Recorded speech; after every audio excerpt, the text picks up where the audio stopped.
मेरे चैनल बिन नासिर नेटवर्क को सब्सक्राइब करें, हमारी फैमिली का हिस्सा बनें और हर रोज कुछ नया सीखें।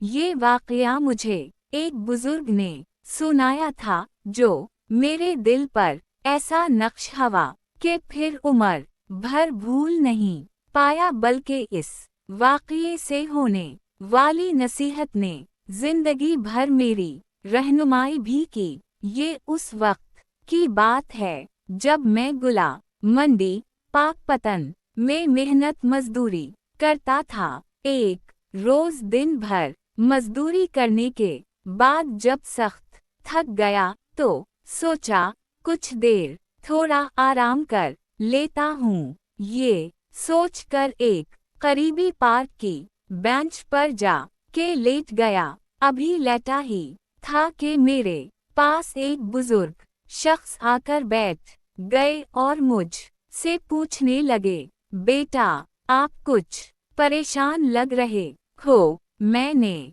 कहा, परेशान ना हूँ तो क्या करूँ, हालात ही कुछ इस तरह के हो गए हैं कि दिन भर मेहनत मजदूरी करके भी गुजारा ना हो तो परेशानी तो बंदे के चेहरे पर खुद ब खुद आ जाती है। जवाबान बुजुर्ग शख्स बोले, बेटा रोजी रोटी के लिए परेशान ना हवा करें, रिस्क देने वाली जात अल्लाह ताला की है। आप बस मेहनत और ईमानदारी से अपना काम किया करो, काम में बरकत अल्लाह ताला खुद डालेगा। और 5 वक्त नमाज अदा किया करो, अल्लाह ताला बेहतर रिस्क देने वाला है। फिर बोले, मैं आज आपको एक वाकया सुनाता हूँ जिसने मेरे रिस्क रोटी से मुताल्लिक ख्यालात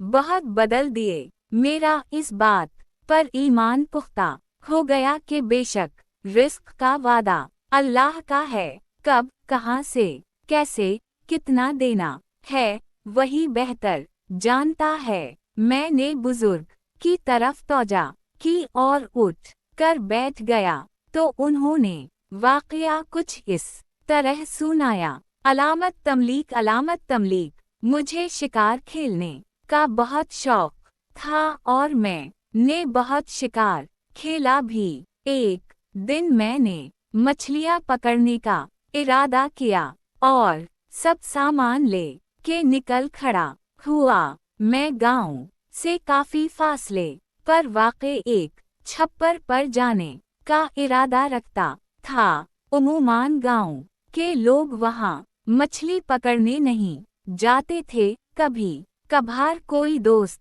मेरे साथ ही निकल खड़ा होता। खैर उस दिन मैं अकेला ही चल पड़ा। मैं छप्पर के पास पहुंचने ही वाला था कि मैंने देखा एक परिंदा उड़ता हवा आया और उसने छप्पर के अंदर पानी में गोता लगा दिया।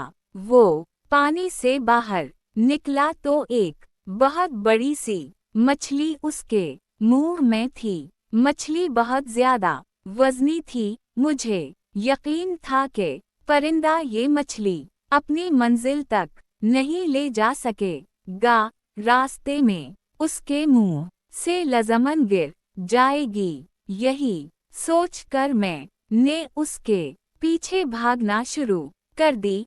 परिंदे की परवाज़ खासी नीची थी, मगर बहरहाल परिंदे की परवाज़ थी। उसके पीछे मुसलसल तेजी से दौड़ने की वजह से मेरी सांस सख्त फूलने लगी थी तो मैं थक के एक जगह रुक गया, लेकिन मेरी नजरें बदस्तूर परिंदे ही पर जिल्मी थीं। थोड़ी दूर जाकर परिंदा एक सायादार दरख्त पर बैठ गया।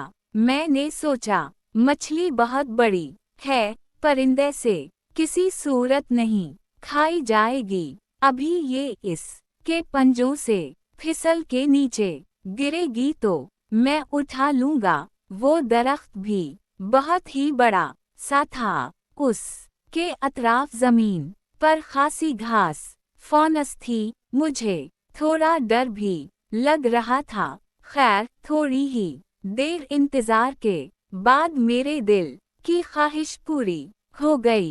मछली परिंदे के मुंह से निकल के बिल्कुल सही सलामत नीचे गिर चुकी थी। मैं तेजी से मछली उठाने के लिए दौड़ा तो क्या देखता हूँ कि दरख्त के नीचे एक बहुत बड़ा बला बैठा है। वो एक बहुत ही सेहतमंद, खूब मोटा ताज़ा बला था, मगर अचानक मेरी नजरें उसके पैरों की तरफ गईं, तो हैरत अंगेज तौर पर उस की चारों टांगें गायब थीं। परिंदे की चोंच से मछली ऐन उस के ऊपर गिरी थी और अब वो बड़े इन्हिमाक उसे खाने में मसरूफ था। जब मैंने ऊपर दरख्त की सिमत देखा तो परिंदा गायब था। तब मैं कादर मुतलक के उस वादे का दिल से कायल हो गया कि बेशक वही बेहतर रिस्क देने वाला है। किसको कब कहाँ से कैसे और कितना रिस्क देना है वही जानता है। अगर वो एक अपाहिज बले को इतना शानदार और इतना फरावां रिस्क दे रहा है तो भला अशरफ अल मखलूकात को अपने रिस्क के लिए इस कदर बेहाल होने की क्या जरूरत है। वो बुजुर्ग तो मुझे ये वाकया सुना कर और एक नसीहत कर के चले गए, लेकिन वो दिन है और आज का दिन फिर मैं कभी रिस्क के लिए परेशान नहीं हुआ। उस दिन मैंने खुद से तहिया कर लिया था कि अब कभी रिस्क के पीछे नहीं भागूंगा। हाँ, राज़िक की दिल वजान से इबादत ज़रूर करूंगा और अल्हम्दुलिल्लाह आज मेरे पास अल्लाह ताला का दिया हुआ सब कुछ है।